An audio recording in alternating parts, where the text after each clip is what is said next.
I used to struggle with infertility, both kinds of infertility. By current definition, infertility is a noun, which means 1. Having the inability to conceive children or young, and 2. Inability of land to sustain crops or vegetation, unproductiveness. But I'd like to redefine this definition and say that infertility takes on different forms depending on where you fall on the spectrum of this journey called life. I have experienced two aspects of infertility throughout my life: internal and external infertility. Internal infertility is the tension created when we hold ourselves back from tapping into our creative source or our innate desires. For it is through desire that we curiously venture towards an experience and, with intention, release control to allow the end result of what was initiated within to unfold naturally outside of us. External infertility is the absence of that output. Now, this could be seen and experienced through the physical manifestation of children or crops.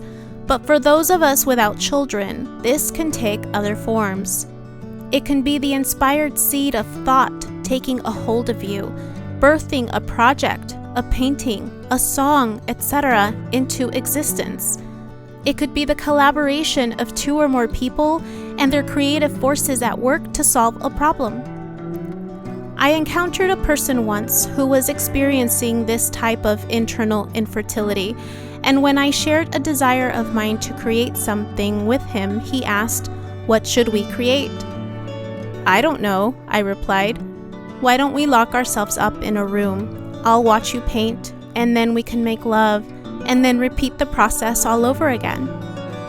He later sent me a message, apologizing for his choice of words, but realizing how much he wanted to, quote, "bust a nut" with this experience. I remember smiling at the knowing that I had awakened a forgotten desire within him.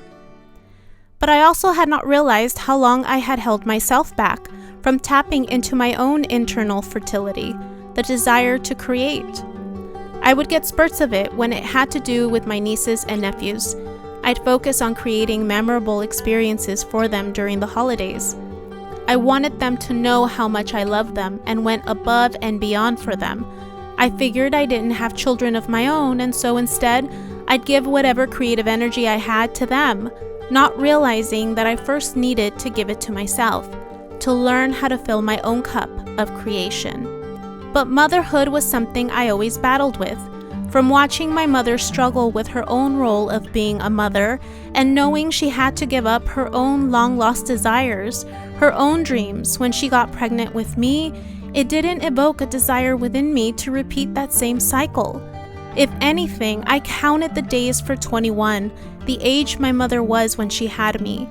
It was such a surreal moment for me, my 21st birthday, knowing that this was the age my mother became a mother and I wasn't. Relief. I had made it. No longer repeating the same cycle, for I was destined to do and be something different. But being enculturated as part of our current reality, the more the idea of motherhood was forced upon me through the desires of those around me, the more I resisted it. My ex knew this about me.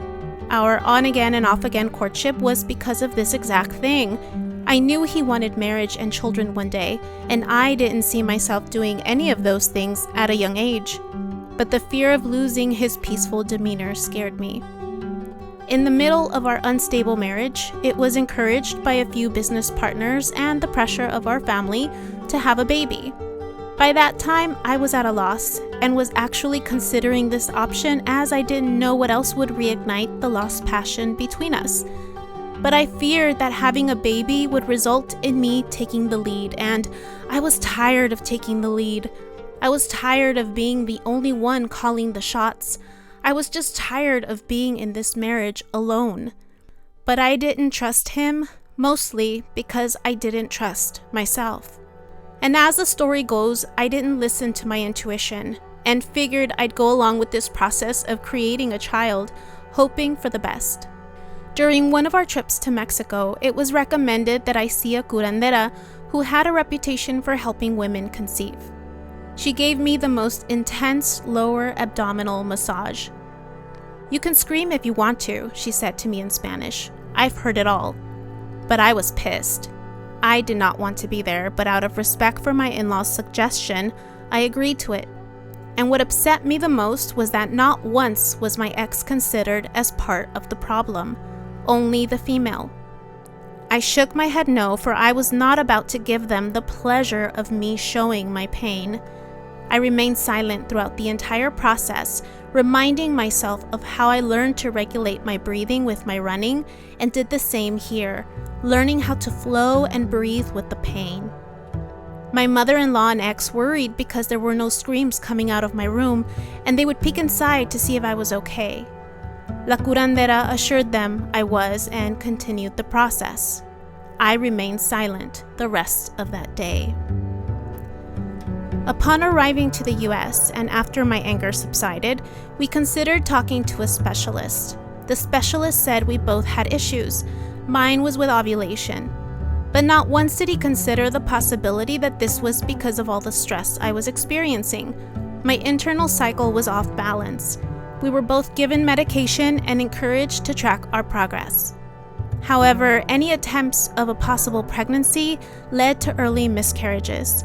My dreams, or rather nightmares, became more vivid during that time, showing me images of my miscarriages and the doctors telling me I was not meant to have a baby in that moment. I'd wake up crying out of relief, but also sadness that I could not conceive. My hope for something different vanished overnight when I'd see the blood-stained underwear the following morning. "I think it's time for in vitro," our doctor finally said, after 6 months of trying with no success. "We are going to get you pregnant." I froze. Shit was becoming real. I panicked in secret.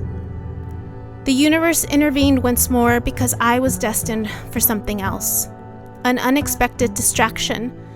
My ex-mother-in-law's health became an issue and she was at risk of dying.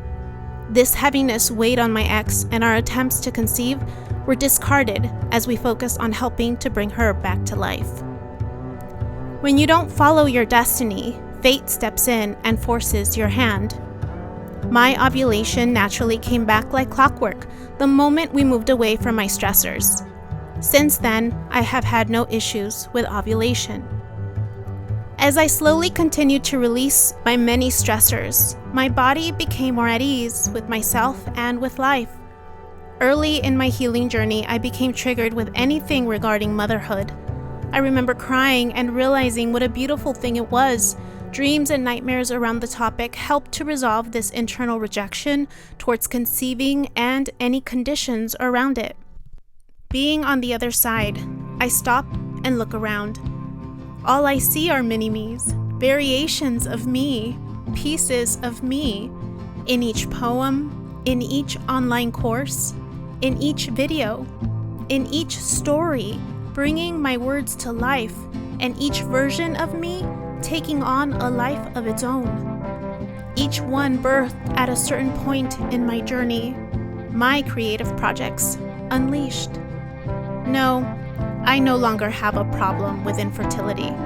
I have become so fertile that it won't stop. The ideas continue to present themselves to me in my dreams, as I walk to the park, as I reflect on my healing journey. So much has been birthed out of my own story of becoming. I am learning how to create and allow. Create and allow.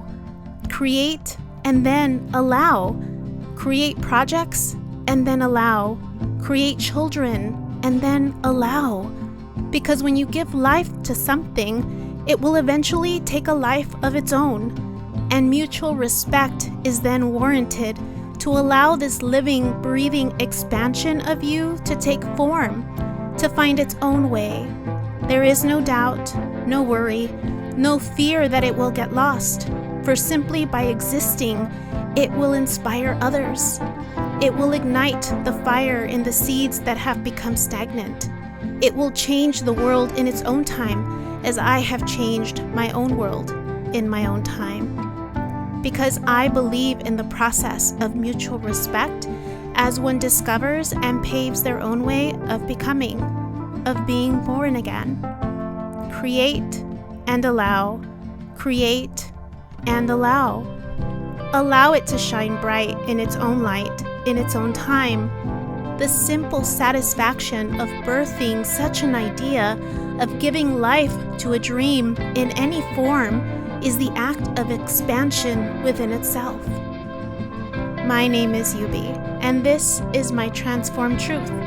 You are watching You Becoming Healed, where I model and teach you how to own and transform your truth for healing. Until next time. Don't forget to join our weekly Q&A groups to ask your questions and learn how to better navigate your healing journey.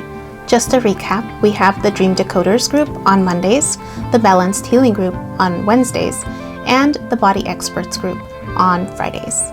Can't decide which one to join? No problem. Consider our core membership option, which gives you access to all three. All three groups start at 11 a.m. Pacific Standard Time.